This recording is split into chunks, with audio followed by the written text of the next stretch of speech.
In 2013, I decided to meet my enemies. I was a 27-year-old award-winning filmmaker and a proud feminist, and I was determined to expose the dark underbelly of the men's rights movement.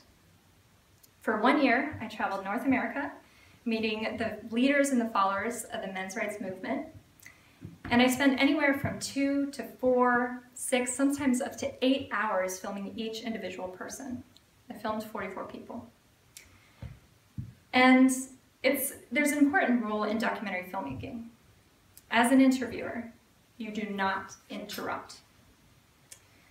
So I'm asking men's rights activists, MRAs, questions. And I'm getting long answers, their full life story. So months and months and months of this goes by. And in the moment, I didn't realize it. But now looking back, I can see that while I was conducting my interviews, I wasn't actually listening. I was hearing them speak. I knew the camera was recording. But in that moment of sitting across from my enemy, I wasn't listening. What was I doing? I was anticipating. I was waiting to hear a sentence, or even just a couple of words in succession, that proved what I wanted to believe, that I had found the misogynist, the ground zero of the war on women. A couple of moments I thought I had it. There was one men's rights activist that said, "Just walk outside and look around. Everything you see was built by a man." His statement felt anti-women. I felt my jaw clench. If I were with my friends, I would have delivered a sassy, "Oh, really?" as a warning that a rant worthy of a mic drop and a bow was fast approaching. But I sat quietly, as a documentarian should, while removing all the space between my upper and lower molars.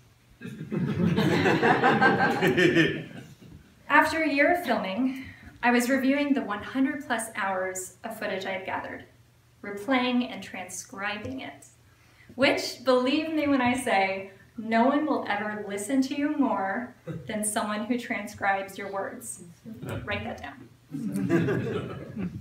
So I was transcribing, which meant I was replaying the footage over and over again, getting every word meticulously.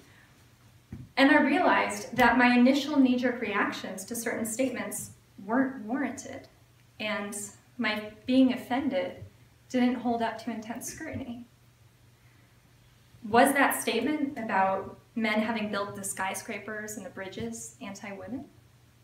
What would be the gender reverse scenario? Maybe a feminist saying, "Just look around. Every person you see was birthed by a woman." It's a powerful statement, and it's true. Is it anti-male? I don't think so. I think it's acknowledging our unique and valued contributions to our society. Luckily, while I was filming The Red Pill, I kept a video diary, which ended up tracking my evolving views. And in looking back on those 37 video diaries that I recorded that year, there was a common theme. I would often hear an innocent and valid point that a men's rights activist would make. But in my head, I would add onto their statement a sexist or anti-woman spin, assuming that's what they wanted to say, but didn't. So here are 3 examples. A men's rights activist would say, "There are over 2,000 domestic violence shelters for women in the US, and only 1 for men. Yet multiple studies show that men are just as likely to be abused by an intimate partner." I would hear them say, "We don't need 2,000 shelters for women. They're lying about being abused. It's all a scam." But looking back on all the footage I gathered of men's rights activists talking about shelters, and all the blogs they've written, and all the video live streams that they've posted on YouTube, they never say that. All they say is that men are abused too and deserve care and compassion. So example number 2.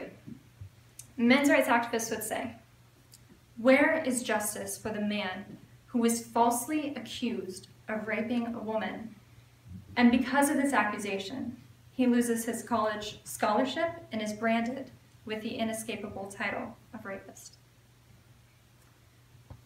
I would hear, a woman being raped isn't a big deal. It's as if I didn't hear the word falsely accused of rape. I only heard he was accused of rape. Of course, rape is a big deal, and all the men's rights activists agreed it is a horrible thing to happen to anyone. And I eventually realized that what they're saying is they're trying to add to the gender equality discussion. Who is standing up for the good-hearted, honorable man who loses his college scholarship or his job, or worse yet, his children, because he was accused of something he absolutely did not do? Third example. A men's rights activist would say, female genital mutilation is outlawed in most countries throughout the world. Yet infant male genital mutilation, also known as circumcision, is routinely practiced and rarely questioned. I would honestly think they said female genital mutilation should be legal too. This is so far beyond what they said. Why was I doing this? I was assuming the absolute worst in them because I thought they were my enemy. Eventually, I couldn't keep denying the points that they were making. These are real issues. But in an effort to avoid agreeing with them completely, I changed from putting words in their mouth to acknowledging these issues, but insisting it's a woman's issue. So here are some examples of how that would go. A men's rights activist, MRA, would say, men are more likely to lose their child in a custody battle. I would conclude, because women are unfairly expected to be the caretaker, it's discrimination against women that women get custody more often. An MRA would say, on average, men die 5 years sooner than women. And I would conclude, for those 5 years, women have to live alone and fend for themselves in their vulnerable elderly state. An MRA would say, 99% of all war deaths are men. And I would say, I would say, women couldn't even serve in combat positions until recently, so combat deaths throughout history have been a reflection of discrimination against women.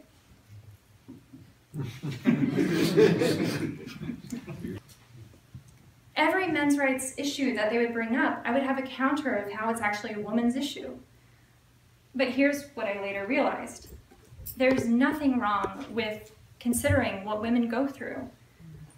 But why couldn't I simply admit, accept, and have compassion for men's issues without jumping at the opportunity to insist that women are the real victims? So rewind back to 2013. I vividly remember reading Warren Farrell's book, The Myth of Male Power. I was only about 2 months into filming The Red Pill, and on page 70 of his book, this is what he wrote. Hold on. So this is page 70 of his book. During the Civil War, the government passed a conscription act allowing in essence for an all-male slave trade. More than 500,000 men, 623,026 men, were killed in the Civil War, the equivalent of 11 Vietnam Wars. Try to imagine 11 Vietnam Wars in a row in which only females are drafted, in which 620,000 female soldiers, your sister, your mother, your daughter, arrived home in body bags. For a second, my mind's eye saw it. And then I was and then I was enraged. How dare he ask me to feel the emotional impact of seeing 620,000 women and girls' dead bodies lined up side by side as far as the eye can see. How dare he ask me to imagine that sight? I seriously thought this. 2 months into filming. And when my inflamed rage started to simmer, I had 3 options. Either continue reading, which began to feel like a masochistic effort. No problem. Or I could forget about it entirely and move on to something new, watch a reality show, read a Jezebel article, scan Pinterest. Or I could sit with my thoughts and really analyze not only what Warren is saying, but why I am feeling the way I am. And I think that's what you're asking. While making the red pill, I couldn't abandon my emotions. I had to examine them in order to complete this film with a thorough understanding of what men's rights activists are saying and what the average person is thinking. Because as a documentary filmmaker, I take it on as my responsibility to grasp a topic so fully and deeply as I can, and I have to be immersed in that world, learning from the experts who have spent decades researching and honing how they deliver this information. And then I have to go back to where my innocent mind was before I began researching this topic, because that's my audience. I have to know what they can absorb in a 2-hour film, and I have to decide what's the most important information the audience can take away when they leave that movie theater or turn off the TV. In the grand scheme of making the red pill, it didn't take me long to realize that men's issues need compassion. It took me a few months. But when I got it, I got it. These are human rights issues that uniquely or disproportionately affect men. Paternity fraud uniquely affects men. The United States Selective Service, in the case of a draft, still uniquely affects men. Workplace deaths disproportionately affect men.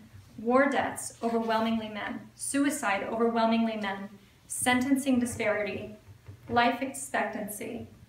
Child custody, child support, false rape allegations, criminal court bias, misandry, failure to launch, boys falling behind in education, homelessness. These are men's issues, and most people can't name one because we believe that men have all the power, they have all the rights. But these issues deserve to be acknowledged. They deserve care and attention and motivation for solutions. Accepting that these are human rights issues only took me a few months.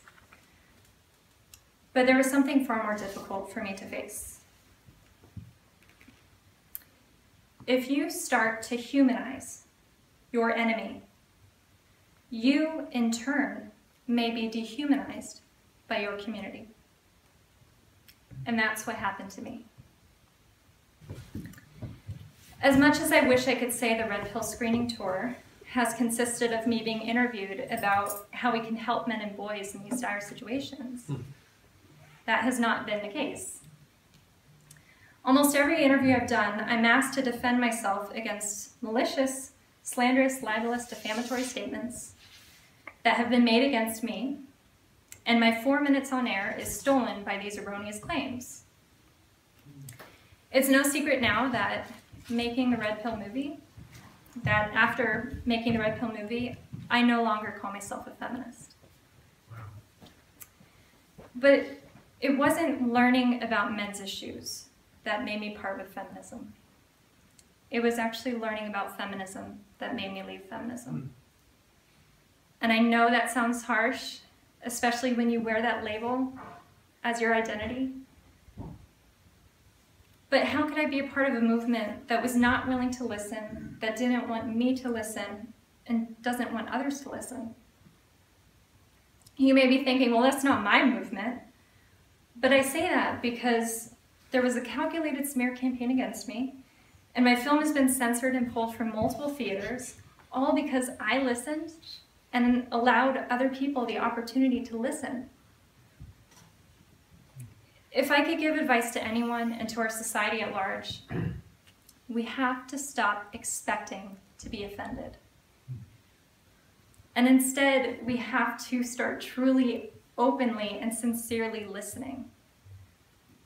That will lead to a greater understanding of ourselves and others, having compassion for one another, working together towards solutions because we are all in this together. And once we do that, we can finally heal from the inside out.